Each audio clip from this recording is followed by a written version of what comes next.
حضرت مالک بن دینار کی توبہ کا سبق آموز واقعہ۔ مالک بن دینار رحمۃ اللہ علیہ سے ان کی توبہ کا سبب پوچھا گیا تو انہوں نے کہا، میں ایک سپاہی تھا اور شراب کا رسیہ تھا۔ میں نے ایک نفیس باندی خریدی اور میرے دل میں ایک خاص مقام کی مالک بن گئی۔ اس سے میری ایک بچی پیدا ہوئی۔ میں اس بچی کو حد سے زیادہ پیار کرتا تھا۔ جب وہ زمین پر گھسیٹ کر چلنے لگی تو میرے دل میں اس کی محبت اور زیادہ بڑھ گئی۔ وہ مجھ سے منحوس ہو گئی اور میں اس کے سامنے جب بھی شراب لا کر رکھتا تو وہ آ کر کینچا تانی کر کے میرے کپڑے پر شراب بہا دیتی۔ جب اس بچی کی عمر 2 سال ہو گئی تو وہ مر گئی۔ میرے دل میں اس کے غم نے بیمار کر دیا۔ پھر فرمانے لگے، 15 رمضان کو جمعہ کے رات میں شراب کے نشے میں مدہوش تھا۔ میں نے عشاء کی نماز بھی نہیں پڑھی تھی۔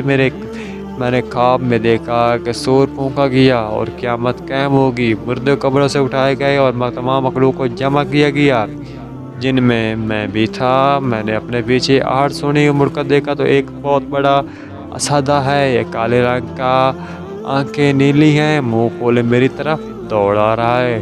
خوف و دہشت کے مارے میں بھاگا۔ راستے میں ایک ستھرے لباس والے شخص کے پاس سے گزر ہوا۔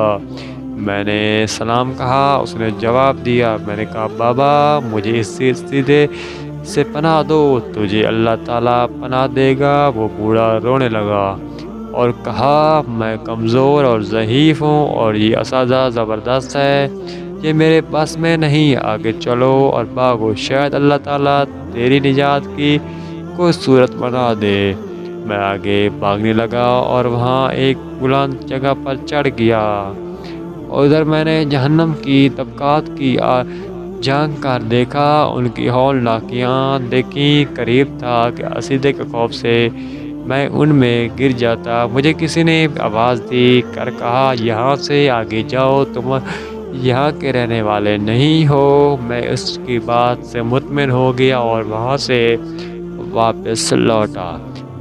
اسیدہ میرے پیچھے تھا۔ میں پھر دوبارہ اس بوڑھے کے پاس آیا اور کہا، بابا میں نے آپ سے درخواست کی ہے کہ اسی اسیدے سے میری جان چھڑواؤ، آپ نے کچھ نہیں کیا۔ وہ بوڑھا پھر رونے لگا اور کہا، میں ناتواں ہوں، البتہ تم اس پہاڑ کے پاس جاؤ جہاں مسلمانوں کی امانتیں ہیں، اگر تمہاری کوئی امانت ہو تو وہ تمہاری مدد کرے گی۔ میں نے دیکھا چاندی کا ایک گول پہاڑ ہے اور اس میں جگہ جگہ سوراخ اور روشن دان ہے اور پردے لٹکے ہوئے ہیں۔ ہر روشن دان پر سونے کی 2 پٹے ہیں اور ان کے قبضے یاقوت کے ہیں اور آرش موتیوں کے ہیں۔ ہر پٹے پر ایک ریشمی پردہ ہے۔ جب میں نے پہاڑ کی طرف نظر دوڑائی تو فوراً اس کی طرف بھاگا اور اسدہ میرے پیچھے تھا۔ جب میں پہاڑ کے قریب پہنچا تو ایک فرشتے نے آواز دی، پردے اٹھاؤ، دروازہ کھول دو اور سیدھے کھڑے ہو جاؤ، شاید اس حاجت مند کی یہاں کوئی امانت ہو جو اس کے دشمن سے نجات دلائے۔ میں نے دیکھا پردے ہٹ گئے اور دروازے کھل گئے اور ان روشن دانوں میں سے سارے بچے میری طرف جھانکنے لگے، ان کے چہرے چاند کی مانند تھے۔ اسی دوران اسدہ میرے نزدیک پہنچ چکا تھا۔ میں اس وقت حیران رہ گیا جب ان میں سے ایک بچے نے چلا کر کہا، اے سب آؤ، اس کا دشمن اس کے قریب آ گیا ہے۔ چنانچہ وہ جوک کھڑے ہو کر جھانکنے لگے۔ اچانک وہ بچی جو مر چکی تھی وہ بھی ان کے ساتھ جھانک رہی ہے۔ جب اس نے مجھے دیکھا تو رونے لگی اور کہا، ہائے یہ تو میرا باپ ہے۔ پھر اس نے نور کی جرمٹ میں تیر کی تیزی کے ساتھ چھلانگ لگائی اور میرے ساتھ آ کر کھڑی ہو گئی۔ اس نے اپنا بایاں ہاتھ میری طرف بڑھا کر میرا دایاں ہاتھ پکڑ لیا اور اپنے دایاں ہاتھ کو اسیدے کی طرف بڑھا دیا اور تو وہ بھاگ گیا۔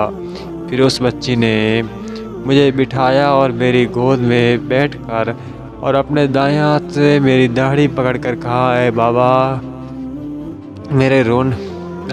میں رونے لگا اور کہا، اے بیٹی تم لوگ بھی قرآن کو جانتے ہو؟ اس نے کہا، تو تم سے بھی زیادہ قرآن کو جانتے ہیں۔ میں نے کہا، اسیدے کے بارے میں تو کچھ بتاؤ۔